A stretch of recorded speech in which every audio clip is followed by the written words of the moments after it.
Before we talk about this, I want you to know right now that we are going to be talking about hyperpolarization, the ruling, why it's a bad idea, why it's a bad precedent, but also at the same time, why it is that this bad precedent that is setting may in fact be the biggest blunder that the state has ever committed. But at the same time, though, there may actually be a positive effect going forward for red and purple states. So make sure you guys stick around for the full video. We got a lot to talk about. Let's go ahead and get into it.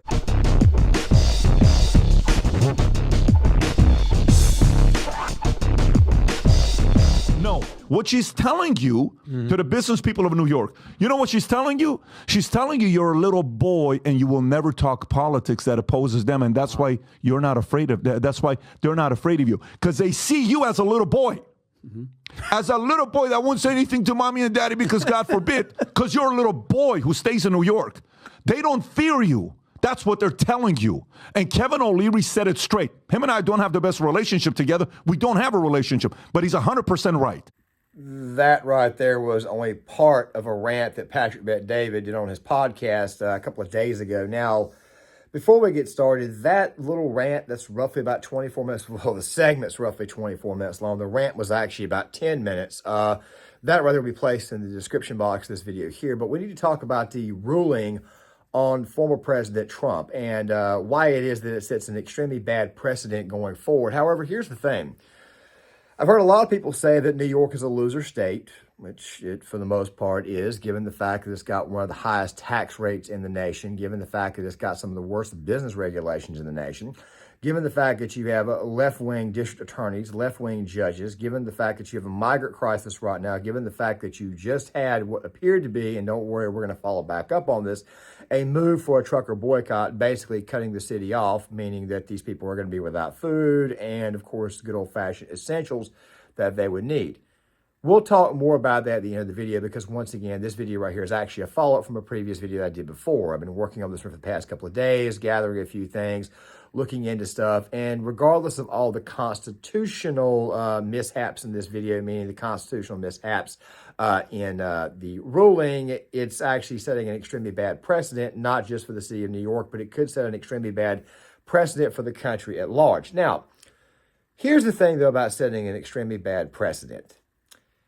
This right here is what New York does not seem to realize. While they may have set an extremely bad precedent for the city of New York and the state of New York, seeing how it is that Kathy Hochul is out here doing basically a great big giant press tour saying that this ruling here only applies to former President Trump, what she does not seem to realize is that businesses will eventually leave New York City. They will eventually leave New York State as a whole out of fear because of this particular ruling. Nobody trusts the city of New York right now. Nobody trusts the state of New York. I mean, let's just go ahead and be honest. I mean, we've got a situation in the city where it is that you can't actually legally defend yourself. And what I mean by legally defend yourself is that you're not even allowed to buy a can of mace or a can of pepper spray to protect yourself against would-be criminals. The place is becoming an absolute nightmare to dwell in. But then again, at the same time, though, New Yorkers did, in fact, vote for this when they voted for Mayor Eric Adams. They voted for this when they voted for Bill de Blasio. They voted for this when they voted for Bill de Blasio twice. They voted for this when they voted for Kathy Hochul. Let's just go ahead and get it out there. The city of New York is in absolute hell right now, and that hell is about to get a lot worse. But don't worry, we will talk about all of that in this video. And we will also be covering hyperpolarization. We will also be covering the end result of all of this, but it's going to be a lengthy video, so make sure you guys stick around for the full video. But I want to go ahead and say this now. The former president of the United States, Donald Trump, and this right here I think is very important. While many people believe that this $355 million ruling that he's got to pay, which ultimately at the end of the day is going to end up being like $500 million because of legal fees, and not to mention the fact that he's got to pay to get this case on appeal, which more than likely will in fact be appealed even in that Supreme Court. And now you've got Letitia James, who is saying that she wants to basically fine Donald Trump roughly $80-some-odd thousand a day to a week. And she plans on seizing his properties. Yeah, it seems like the man's going to lose a lot of money. But here's the thing about him losing a lot of money. It doesn't appear that's going to be the case, especially given the fact that he's one hell of a salesman. He just sold a bunch of shoes for $400 a pop. And to go on top of this, Truth Social appears to be going public. It's worth roughly right around $4 billion. I'll link the article in the description box from Forbes from Fortune and a few others. However, he can't sell the assets from that for 6 months. But here's the thing, though. It's only February. If he begins to start selling it in August, he could have a massive cash inflection going into the November election. So in a lot of ways, while New York did in fact set an extremely bad precedent, they may have accidentally, how do I say this? They may have shot themselves in the foot, or like I like to say, kicked themselves in the balls. Now, one of the most vocal critics of this entire situation has been Kevin O'Leary from Shark Tank. Now, this right here is roughly about a minute long, and don't worry, we're going to be playing a lot more, not to mention from Patrick Bet-David as well, because he had a good take on this as well. And like I said before, the 24-minute section that he did on his channel, I meant to say session, but the 24-minute session he did on his channel where he basically went over this with a fine-tooth comb and then, of course, reacted to it. Bits and pieces of that will be put in this video as well. But the thing is this right here. New York State, New York City, they really and truly may have destroyed themselves for future generations. And the real reason why they did this is because of good old-fashioned left-wing rage. We will explain that a little bit further at the end of the video, why it is that left-wing rage is ultimately what the hell ended up leading to this. And left-wing rage ultimately also ends up to self-destruction. It's the politics of envy, but don't worry, we will talk about that more towards the end. I'm having regarding this, and I'm not the only one. It doesn't matter what the governor says. New York was already a loser state. Like California is a loser state. Nice. There are many loser states because of policy, high taxes, uncompetitive regulation. It was already on the top of the list of being a loser state. I would never invest in New York now, and I'm not the only person saying that. And here's a real-time situation. In development in real estate right now, the hottest asset class is very high-end data centers. They cost anywhere from $2.5 to $3.5 billion each. They're very expensive. They require low power. You need permits, but most of the major institutions in the world need more data centers, and that's why developers like me are doing this. Now, you need power. So New York has Niagara Falls.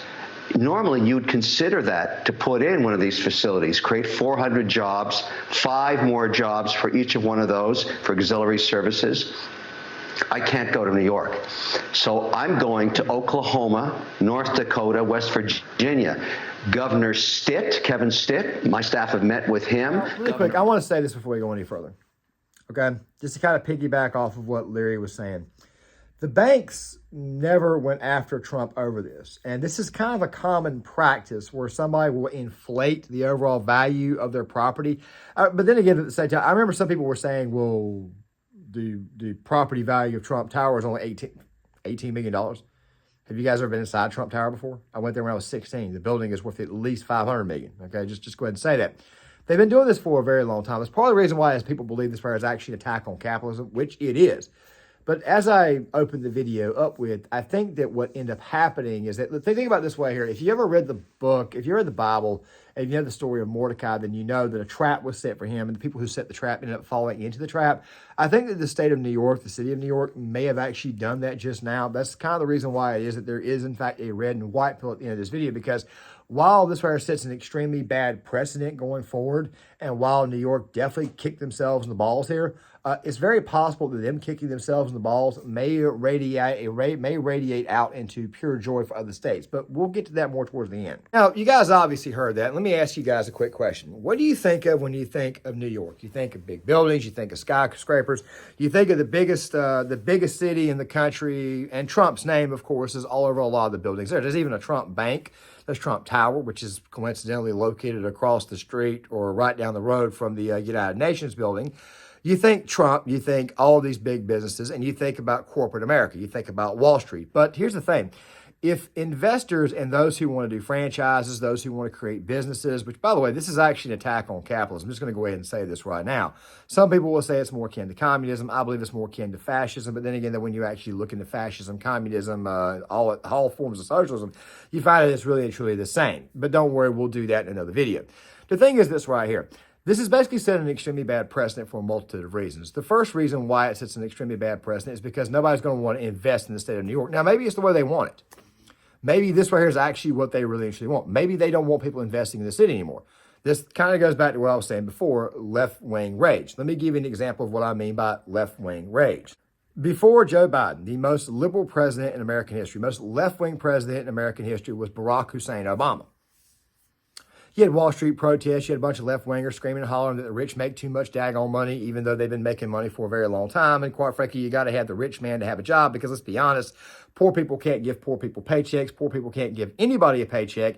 And, of course, if you bring in this equity BS, next thing you know, you're going to kill overall incentive to go to work. These people obviously don't seem to understand that because they got this problem with people who make money. Now, I'm not just some simp for the rich or anything like that. I'm just a regular, good old-fashioned capitalist. I do believe that there needs to be some measures put in place for accountability. I do want my taxes kept relatively low. However, I do understand that sometimes you have to raise taxes, sometimes you have to even out taxes. But one thing I don't want to do is tax the literal hell out of those who create jobs, because those who create jobs are also the ones who invest in smaller companies, smaller businesses, et cetera, et cetera, et cetera. They're the driving force of the nation, just the way that it is. You could try to bring communism or equality or equity or whatever the hell you want, which, by the way, equity and equality are not the same thing. Equity is equal outcome, not actual equal opportunity. Okay, just want to go ahead and throw that out there. You can try to bring that stuff in all you want, but ask any regime who's ever tried that and see if it actually works. Newsflash, it doesn't. It just ends in death, destruction, and everybody going broke. That's just the real truth of it. But the thing is this right here. The bad precedent is being set here. We probably should have seen this a while back, not just so much with Donald Trump, but in New York's business practices as a whole. Up anymore. When you get a developer that builds a building and he says it's worth $400 million and he wants to borrow $200 million from a bank, which happens every day, everywhere on earth, including every American city, every developer is an entrepreneur. They shine the light on their building and they say it's worth 400. The bank does its own due diligence, as was done in this case, because they're very good at it. The banks are very good, and they say, no, it's worth 300. We're only going to loan you 150 million. That haggling has gone on for decades. That's how it works. And then in this case, even the bank that was supposedly defrauded testified and said, we didn't lose anything. We want to do business with this guy again. We'd like to, but the judge said, no, no, no, no, no, no. Let's penalize this developer for $300. He says it's worth $400 million, and he wants to borrow $200 million from a bank, which happens every day, everywhere on earth, including every American city. Every developer is an entrepreneur. They shine the light on their building and they say it's worth 400. The bank does its own due diligence, as was done in this case, because they're very good at it. The banks are very good, and they say, no, it's worth 300. We're only going to loan you 150 million. That haggling has gone on for decades. That's how it works. And then in this case, even the bank that was supposedly defrauded testified and said, we didn't lose anything. We want to do business with this guy again. We'd like to, but the judge said, no, no, no, no, no, no. Let's penalize this developer for $355 million. Well, geez, Claymore, what do you mean by practices? Let me explain what I mean. Back in 2023, I did a video that for whatever reason did not take off the algorithm, Okay, I think I took that video down, but I'm going to kind of revisit it now. The city of New York decided to, for whatever reason, they chose to basically give anybody who had a coal oven pizza in the city, a coal oven that's made for making pizza, they chose to give them this ultimatum, basically saying you got to pay a fine to keep your coal ovens, or you've got to essentially switch to electric, or you just can't operate in the city of New York. Well, a lot of people were looking at this situation and were saying, oh my God, the tourism industry in the city of New York is going to go down pretty quick. Let me tell you guys something real quick about New York City. If you go to New York City, you got three things that you want to eat. Three things. Number one, you've got the extremely high-end restaurants that you may want to go to, where you may pay $50 a pop for a steak, or you may pay $60 for a plate of chicken parm, depending on where you go. I mean, obviously, there are places in New York that are a little bit better, that are cheaper. The best thing you can do is go to small businesses, small mom and pop shops. But then you've also got the person who doesn't have that kind of money, so what do? You go buy a slice of New York City pizza. You go buy that, you eat that, or you may want to eat a dirty water dog, or you may go to one of those stands where you've got fresh grilled burgers. It's still kind of high given the fact that New York is expensive, but typically you tend to go there to get the cheap food. So how does this relate to this situation? Well, New York gets a lot of money off of tourism, and of course you got a lot of business investments going in there, which of course is something that Mr. O'Leary was alluding to, which we'll be going back for here in a second. But you see, the ruling when it came to pizza ovens was actually a pretty bad ruling because it actually hurts potential tourism going forward. I mean, dude, New York pizza is a staple in that city. I mean, people even go to New York so that way they can get that pizza, even though chances are you can probably find New York pizza anywhere in the country. Like you can find good old-fashioned Italian cooks from New York who are making pizza. I got a New York pizza place right down the road from me. Not going to tell you what the name of the place is or anything because I don't want to give out my location. But these guys are actually from the city. They do New York Italian food, and it's phenomenal. It's great. It's reasonably priced. It's pretty good. But the fact of the matter is that you go to New York, you obviously want to eat. Now, what does it have to do with this right here? Well, it's got to do with the fact that it's a staple of the city, a lot like these buildings and these skyscrapers and people creating business and big businesses are. So eventually the city's going to lose money. Now, hyperpolarization and what's going to happen next, I'm going to cover a little bit later on in the video, but as you guys can probably see with me explaining the whole pizza situation, you basically, what you were doing was you were telling small business owners and small restaurant owners, you cannot have this famous fine coal pizza or this pizza that's cooked in a coal oven, which tastes so very, very good. And of course, a lot of people began to get upset about this. This right here obviously was one of the biggest straws that began to turn people away from, or normal people, away from the current regime. This, you go ahead and ask anybody who lives in New York, they'll tell you right away that they're beginning more and more and more frustrated with the current regime and the current power that owns the state of New York or runs the state of New York. But going back to what Youre was saying, that's just one example of how New York was getting so daggone crazy. Not to mention the fact that you've got the migrants, the crime, all that type of stuff, et cetera, et cetera, et cetera. We got a lot of things that we cover here that comes from the city, of course, especially given the fact that it's kind of the media hub of the country. But then you get into this situation where now you want to give a businessman who quite frankly helped make the city what it is, this extremely negative ruling, and basically telling him, look, you, sir, can no longer do business in the city of New York. You defrauded New York, even though it quite frankly was a victimless crime, as you will see here in a second. But that's one of the main reasons why is that people are upset about the precedent that's being set by the state of New York. Let's go ahead and watch everything you just listed off is done by every real estate developer everywhere on earth in every city. This has never, ever been prosecuted. But here's the real point that people in New York should concern themselves with. You can put your money anywhere. I'm a real estate developer. Do you think there's a chance I would ever take a chance on New York again? New York is turning itself into a flyover state. I have to build data centers now. I'm not going to go to New York. New York has power. It's got fiber optics. It's got Niagara Falls. But no, we're not even thinking about it. We're going to places that have the exact same thing, where we have rational governors that have never done this to investors. This is about New York and its people. If I were in New York today and I was living there, I would ask myself, maybe we should hire better management. Why is this happening to us? Why are we becoming a flyover state? Why are investors Kevin, concerned about putting their money there? But shouldn't you ask that? Wouldn't those people also be saying, first of all, I do wonder how many people take issue with the idea that today, and I was living there, I would ask myself, maybe we should hire better management. Why is this happening to us? Why are we becoming a flyover state? Why are investors Kevin, concerned about putting their money there? But shouldn't you ask that? Wouldn't those people also be saying, first of all, I do wonder how many people take issue with the idea that every investor is engaged in falsifying business records, and every investor. Now, guys, I'll let that one right there run a little bit longer, but this part kind of goes back to my previous point. What do you think is going to happen when business owners get the opportunity to invest in the city of New York, or they want to actually start a business in New York? They're going to be a little bit gun shy about doing this. Now, if you are creating businesses in an area, overall what happens is the local economy gets better.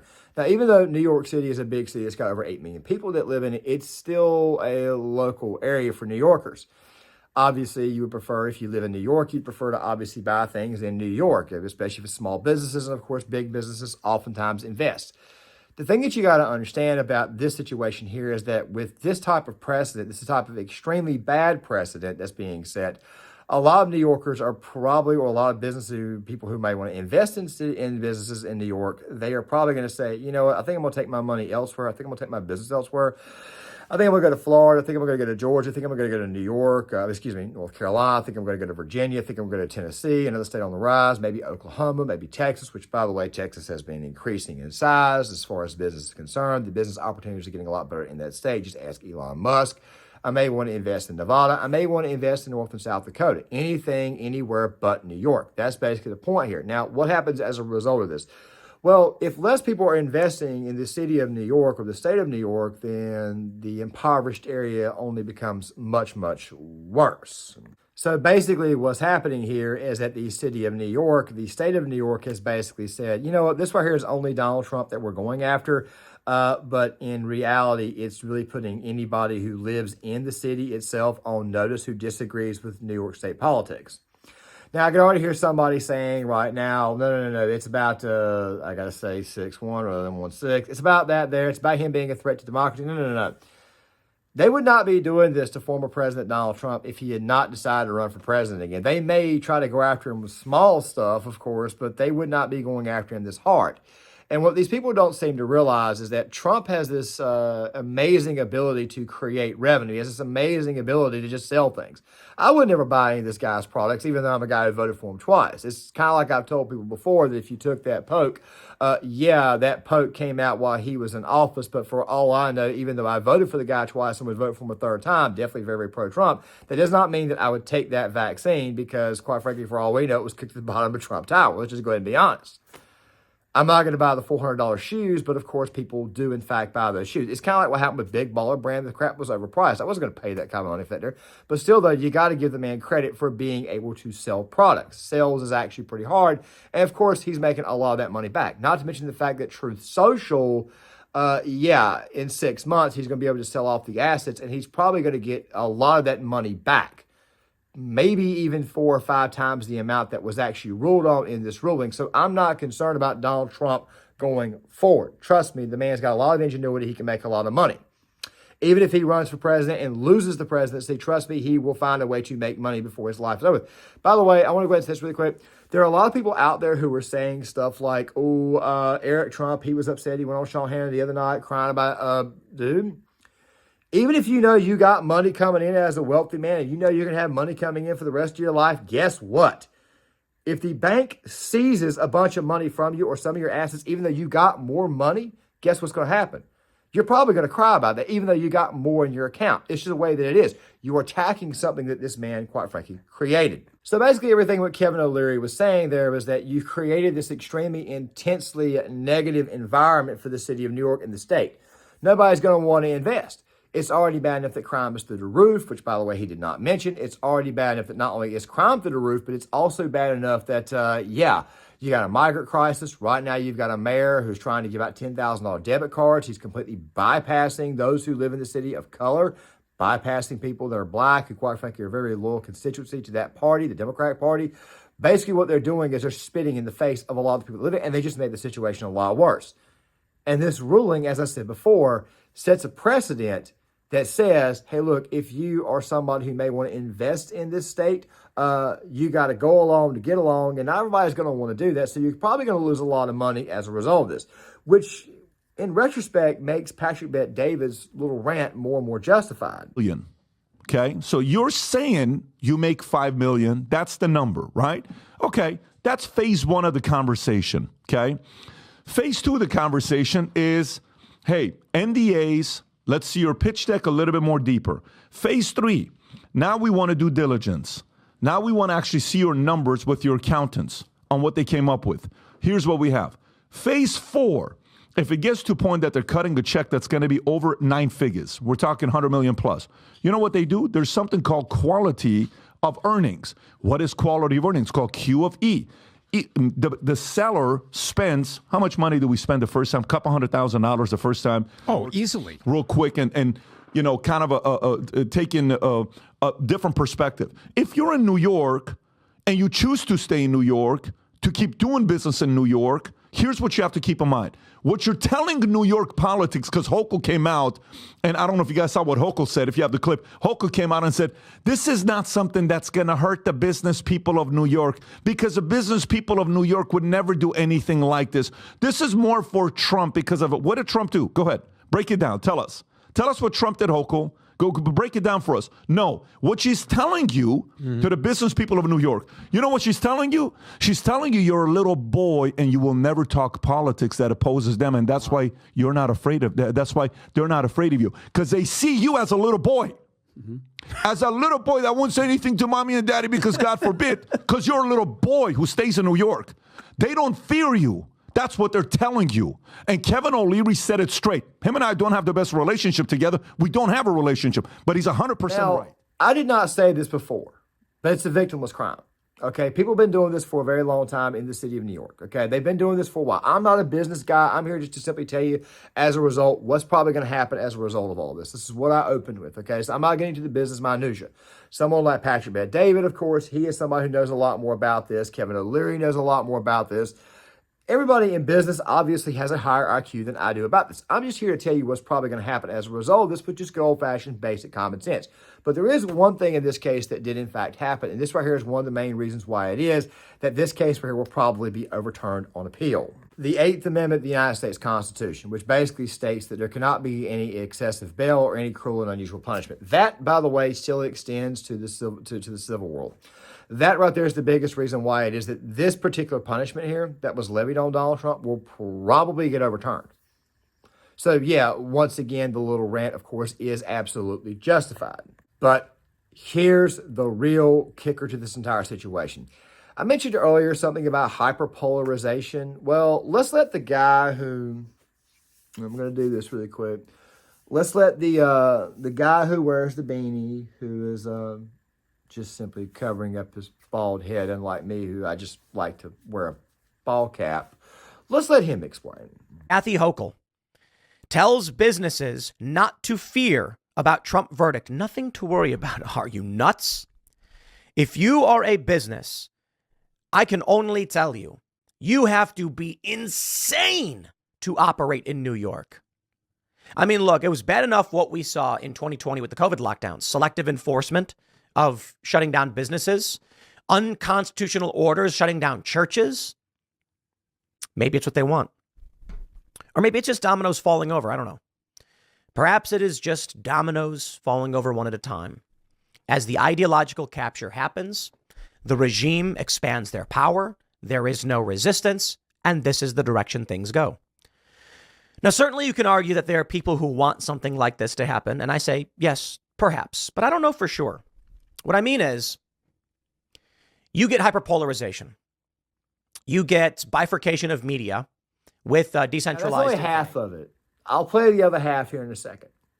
But as I said before, after a while, people are just not going to want to invest in the city of New York. The city of New York is already a crap hole as it is. I'm not saying this to upset New Yorkers. I'm just simply saying the current situation, the current environment in New York is not friendly to business. And if it's not friendly to business, poverty, especially with crime, is going to continue to get a lot worse. Okay, after a while, you're just going to have a city full of people who are on government handouts, of which, by the way, the taxpayer who lives in red areas in red states is going to have to cover. Now, if you ask me the long-term effects of this, don't worry, we'll get to that in another video. And we'll even briefly touch on it here in a second. But let's get to the other half. Factions. Certain factions are more likely to win than others. Democrats run on demonizing Republicans in order to win power. Once this starts, and it didn't start with Trump, it started before Trump, it expands precipitously as more and more people are indoctrinated to one side or the other. Eventually, one regime has full control, like in New York or California. It's not so much that they intentionally expand their power. What I mean is, they're not sitting there going like, how can we become more powerful? They're thinking, we got to get this guy because it'll help us win. So they do. You had Letitia James campaigned on, I'll go after Trump, because it's a popular ideological position. It works for her. She then goes after Trump. This results in more conservative-leaning individuals and Trump supporters to flee the city and the state. They do, which solidifies the ease at which these psychopathic politicians take those votes. Eventually, you get one-party rule. The fascinating thing is people talk about how we could become like North Korea. We are. North Korea is not very big. Here's where I want to basically put the final point in this video. The hyperpolarization factor. So what happens when people stop investing in New York? Well, people, like I said before, they go to Oklahoma, they go to the Dakotas, they go to Nebraska, they go to North Carolina, they go to Georgia, they go to Florida, they go to Tennessee, they go to Ohio, they ain't going to Illinois, that's a crap hole too, and they damn sure ain't going to California, they go to Arizona, they go to all these states that are a little bit more business friendly. Even the blue state of Delaware is business friendly. They're actually ranked number 1 in the country right now, but still, they go there. And of course, more politically conservative people, not people who are, you're probably going to say that probably a bunch of liberals are going to leave there. I wouldn't say that yet. It's normally conservatives that leave. We'll cover that in another video. The thing is this right here, they typically go to other states. Now, Tim was talking about one-party rule. What he's not well informed about is that, or maybe he didn't fully explain, is that the one-party rule they're trying to put on the country is probably not going to work. As I've been telling people for a while, that if you ever had a civil war in the country, which Tim loves to use the phrase, it's not going to be between the right and the left. The country is too divided within itself for that to even happen. Instead, what you get is you get a situation like I mentioned in the trucker boycott video. You get a situation where a city that's very blue becomes extremely Democrat a lot more than it already is because it's already an extremely blue city. What happens is that those who adhere to identity politics, who vote Democrat, just end up warring against one another because the single issues that Democrats run on, because they run primarily to cater to single issue voters, they end up conflicting with one another. And as a result of this, you get extremely high levels of crime, you get street fights, you get gang activity. And that right there is what ends up happening as a result. After a while, it gets out of control, and boom, therefore you got something that looks like a civil war. Now, I want you to imagine cutting the area off or cutting the bridges off and not sending product in and out of that city. Or if you're delayed and the prices go through the roof, you get price gouging, you get all kinds of crazy stuff. Next thing you know, this city is in absolute chaos.